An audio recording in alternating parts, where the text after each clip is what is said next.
Quick rundown of what I'm doing with the brakes on this car as of right now. As you can see, the master is pretty much hanging. Everything's disconnected and cleaned up.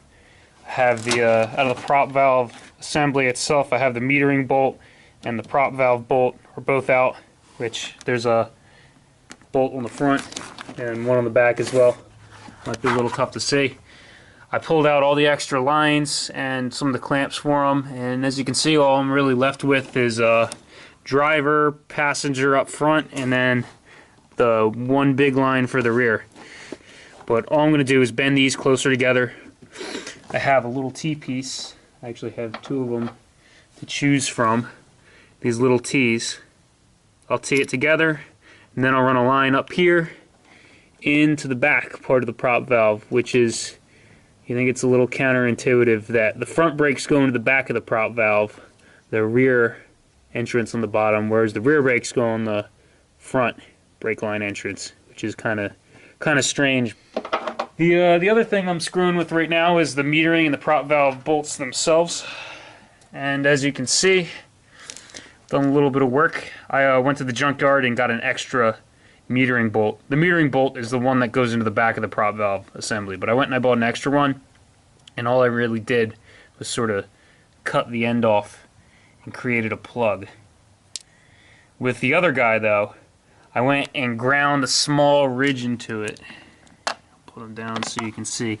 This ridge right here, I kind of created a little bevel that goes around, and I was careful to try not to touch anything from say right here up to the tip. But all I really did was grind that little bevel into the edge right there, and this is going to be my new metering bolt. I only had to do this because I'm going from drums to discs on the back, and the stock metering bolt, it kind of extends out and is square and then comes straight down and blocks, I think they say, 50% of the hole for the rear brake lines because of the drums. But yeah, this will go into the back. This is the new metering, so through the back side, and this is the front, which is essentially just a plug. The stock prop valve bolt for the front has a little vent hole, so essentially just by cutting up another metering bolt, I'm using it as a plug. There's going to be no vent here. The other thing I did is I pulled the little red valve with the rubber piece on it out, and the spring. They were both inside of here. Those both got ripped out with pliers. So essentially, this guy goes in here, this guy goes in the back there. I'm going to run lines up to the prop valve assembly. I'm also going to have to do a little bit of flaring on the rear axle as well with the new discs. That line was pretty corroded anyway, so it has to go.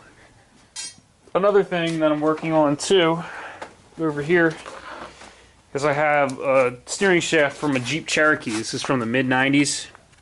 And these are collapsible. They kind of aren't collapsible without modifying them a little bit. They have nylon inserts. I think they just, GM does the same thing on like U-joints, but they press hot nylon plastic into it. And what it basically is like in the event of a crash, the steering coupler, the steering shaft itself will collapse rather than pushing the column up into your chest and skewering you, which would be pretty unpleasant. So all I really have to do to make this guy work in this car is scrape all the nylon out. You know, I drilled it a little bit, which you can see these little slits right here. This is where the nylon was in these holes as well at the top. But all I had to do was scrape the nylon out, sanded it, painted it. The other thing that I had to do, because the mounting is a little bit different, is I'm going to have to grind a hair out of the steering shaft because of the offset bolt.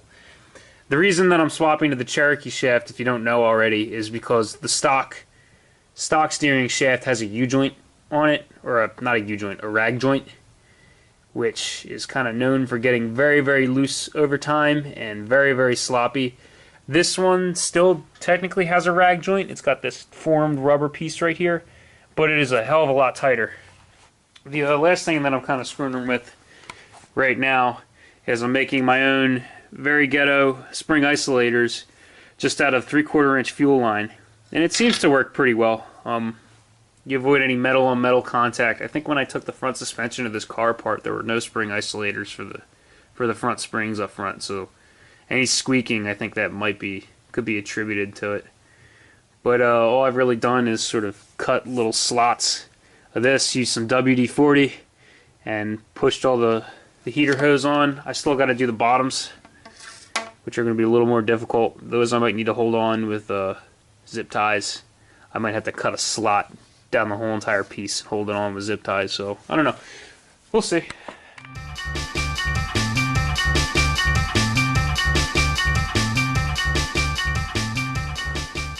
Alright guys, so I got the steering shaft in, everything's painted, brakes are all hooked up, everything's tight. Hopefully nothing leaks when I go to bleed them, because if they do, then that means my flares are probably screwed up. But as you can see, ABS block's completely bypassed. I have this little metric bubble flare T-piece down there, tying the front left and right brakes together. And then there's a little union for the rear brakes over there. I have my new prop valve pieces in, everything's tightened down. One thing I did notice about this Cherokee steering shaft is that when you take the nylon out to collapse it, a little noisier than usual. It looks like the stock Roadmaster shaft, which I have right over here, has this piece machined out of it and a little piece of metal that's bent to kind of act as a little spring right there, so you don't get any sort of vibration from there. But I just took the rubber off the end of this and threw it on the Cherokee one. It was the same size, so hopefully that'll be enough. Maybe I'll come up with my own little spring system for the Cherokee shaft.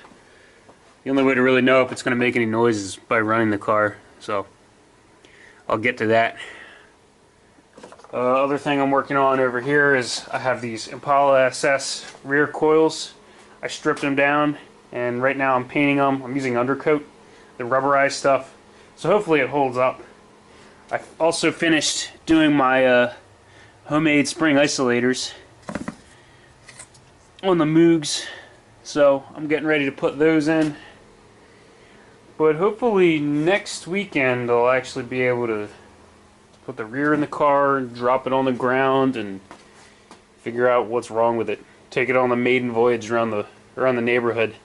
Hopefully it makes it out of my driveway. So we'll see.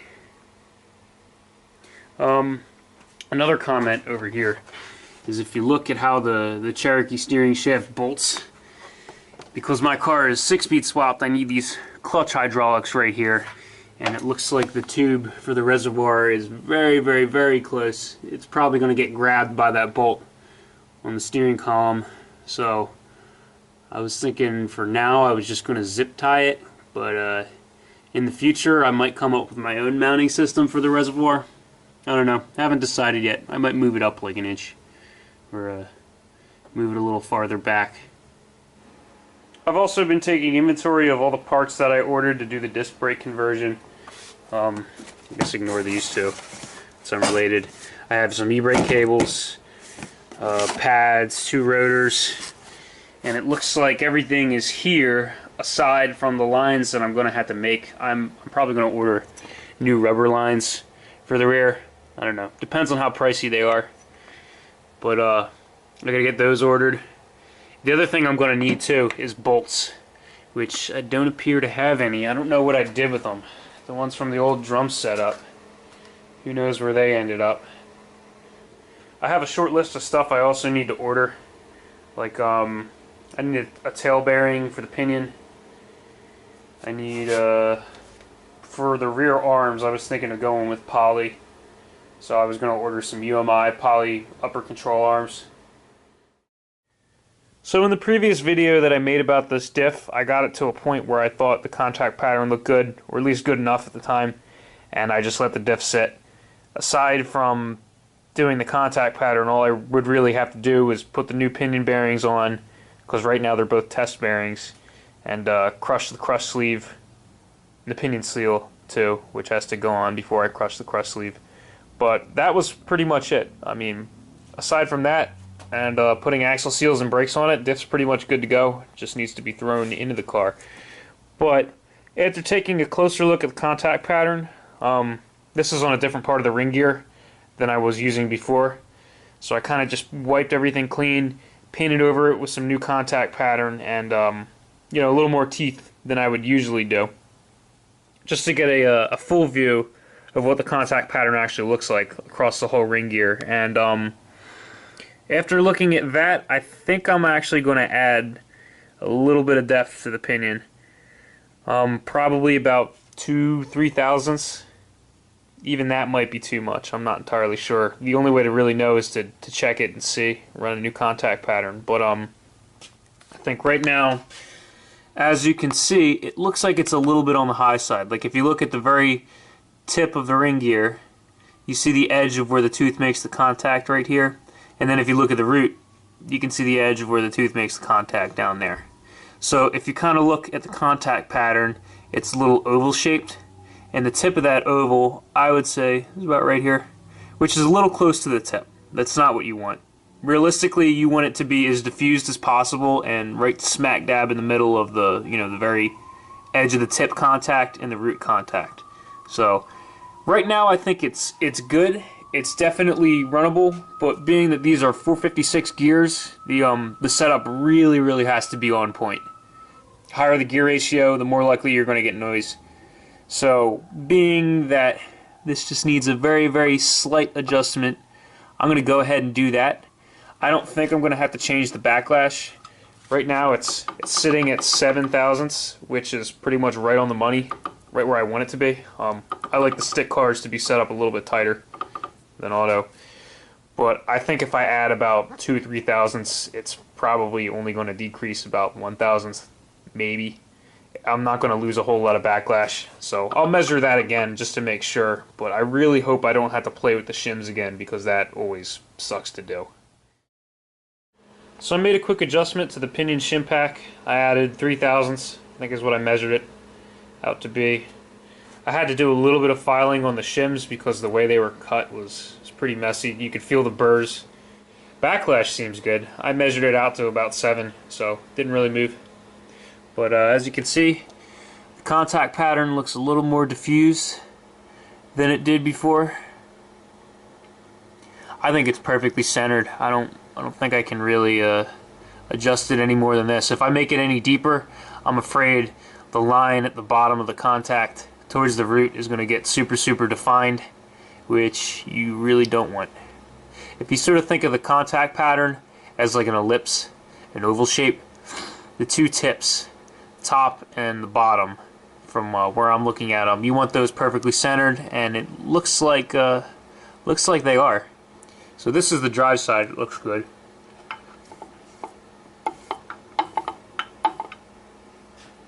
The coast side is kind of more of the same.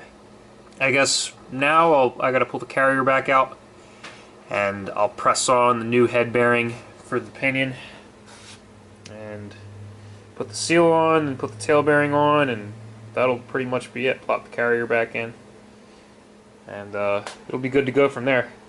And I just got to work on brakes. Alright, so I pulled it apart and cleaned all the shims, cleaned up the pinion really well, and I got this new guy right here, the new head bearing. This is a Koyo, same exact part number as the test bearing over here for the head. This guy is ground out on the inside, so just for ease of assembly. I had to grind out the tail bearing too, just because the fit was way too tight. I didn't want to have to pound the shit out of the pinion just to get it out every single time, every time I changed shims. So here's my new tail bearing. It's Timken. Tail bearing doesn't really matter as much when it comes to fitting for pinion shims and stuff. When you go and you swap your test bearing for the head over to your real actual one, you want to make sure that it's the same manufacturer, same part number, because even though they can have the same part numbers on the bottom of them, like see, this is a Koyo M802048. Even though it'll be the same part number, say if it's made by SKF, well, the cage could be bigger, the rollers could be different, you know, the way it seats when it's installed inside the housing could be different. So you always have to make sure that the heads are the same. Tails don't matter nearly as much, because the only thing changing the tail bearing would really adjust would be, I guess, where the yoke sits. That's not a big deal though. So I'm going to go over to my press over there, press this guy on and plop it in. So I got the pinion gear fully together, got the new head bearing pressed on, and also tighten it down with the crush sleeve and the tail bearing. I also put the yoke on, put a little bit of RTV in the splines for it, just so not a lot of gear oil will leak through. I also used more RTV under the washer and the bottom of the threads on the pinion as well, just to prevent any gear oil from leaking out, because this is a common point where you can get leaks. Seals in, yokes on, everything's good to go. All I really need to do is make a final pass, or a good pass on these to set the proper preload on my pinion gear. What you essentially want out of the pinion once you crush the crush sleeve is you want the rotational torque. So if you were, not the breakaway, but the rotational torque, when you take a torque wrench and you're turning it at like a steady speed, I don't know, like a reasonable speed, not super fast or anything, you want about 15 to 20 inch-pounds on it for this diff, which is an 8.5 10 bolt. And being that I'm working alone, I have this giant pipe wrench and the diff on the ground. I'm standing on the pipe wrench, and I have my breaker bar just kind of plopped on here, and I'm using the pipe from my Harbor Freight jack as leverage. So when I checked, I was at about 10 inch-pounds, and what I'm using to check this is this Park Tool TW1. It's a mini torque wrench. I think it's a quarter-inch drive, which is why I had to use adapters. But it's a mini torque wrench that people typically use for, I think, preloading bearings on bicycles. So, pretty light-duty tool, but gets the job done. Works great for diff work. You're not really going to find another torque wrench in the store that's going to give you that sort of resolution down to that low. But it's always worked well for me. So when you go and tighten the crush sleeve, make sure to rotate the pinion quite a bit after you're done. I should say after every time that you crank down on the crush sleeve, because you want all the little rollers on those cone bearings inside of here to seat where you want them to be. You'll find that at first the pinion will be a lot harder to turn, and then you'll rotate it a few times and it'll feel a lot easier. So just make sure to do that. And what I was talking about with rotational torque is you take your tool, you start spinning it, and as you can see, it looks like I'm a little under 10 inch-pounds right now, so I had to do a little more cranking on the crush sleeve. So I crushed the crush sleeve one final time on this guy, and it looks like the rotational torque that I'm getting, or the spinning torque, I should say, is about 19 or 20 inch-pounds, which is pretty much right on the money. It's exactly what I wanted for these new bearings. Be very, very careful when you do this. That last go-round, I think I torqued it probably like a 1/16 of a turn. Barely anything. And the torque spiked from about 10 inch-pounds to 19. So you have to be super, super careful that you don't overdo this.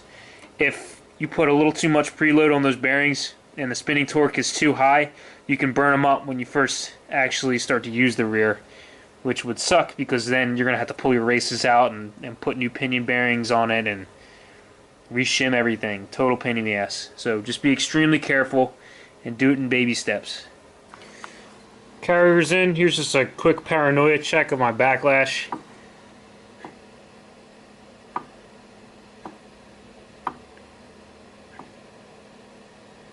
Six and a half ish. 6.5 to 7. I ran a quick contact pattern just to be sure, changing the head bearing on that pinion didn't screw anything up, and doesn't look like it did. So looks good to me.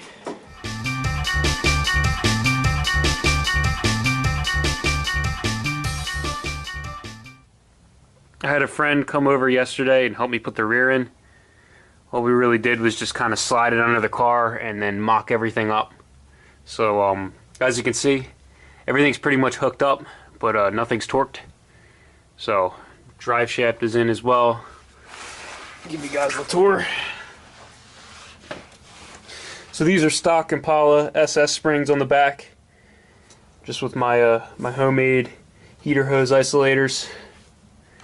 I also have these new BMR upper control arms, which, as you can see on the bushing on the Diff, there's quite a bit of a gap here.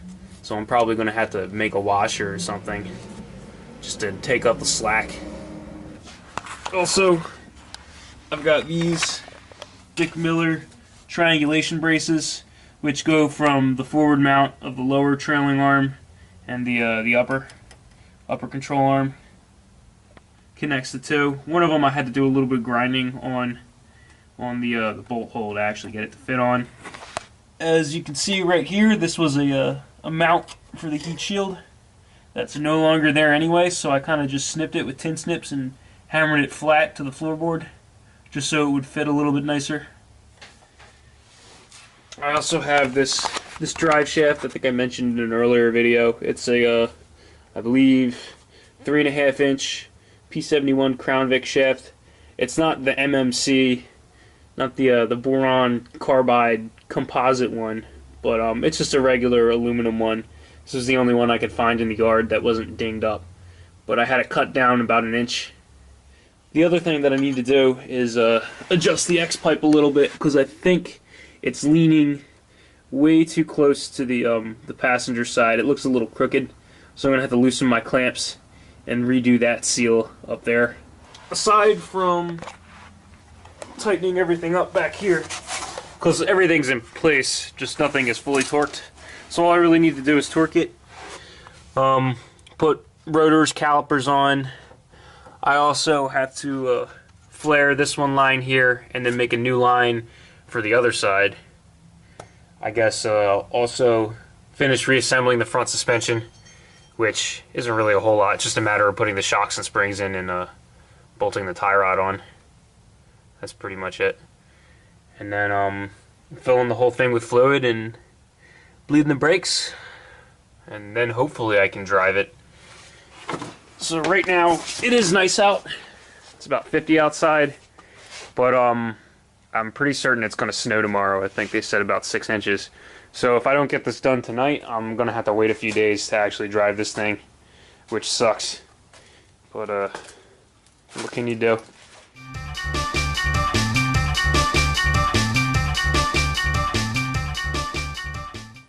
I decided to paint the calipers purple. I just did the rear so far. These are aluminum PBR calipers from a 9C1. I still have to do the fronts, but I think I'm going to hold off on that until a later date, because they're iron and they're very, very rusty, covered in a lot of brake dust, and it's probably going to take a while to do. I also have the e-brake cables hooked up, and I lost the one mount that goes under the spring perch, so I kind of have the cable zip tied. I also made another mount that kind of hooks onto the diff cover over there, because I didn't have that one either. But also, I prepped, painted the new sway bar, and installed that. And as it turns out, these lowers are pretty much the same as the other ones that you would find on, say, like a 9C1 or an Impala SS. They're exactly the same. The only difference is the top two holes weren't drilled. So all I really needed to do was drill those holes and add some hardware. I had some hardware left over from the car I took these brakes from and the sway bar from. So I just reused the collars and these little plates and whatnot. I also ran new brake lines for both sides and teed them in at the top. The way GM decided to do these flares is really, really strange, because for the most part up front everything is metric bubble flares, and going into the calipers are metric bubble flares as well. But up at the T on the top of the diff, it's an inverted double flare for whatever reason. Also, front suspension's fully together, and the lower ball joint's torqued, cotter pins in, and everything's pretty much good to go up there. All there really is left to do is bleed the brakes. I put a little bit of fluid in there, but I'm waiting for a friend to show up. So he'll be around soon. We're going to bleed the brakes, and hopefully none of my fittings will leak, which means if that goes well and the pedal's nice and firm, we're going to put the wheels on, drop the car on the ground, and try to go for a drive. I already filled up the diff and the trans with fluid, so we're pretty much good to go at this point.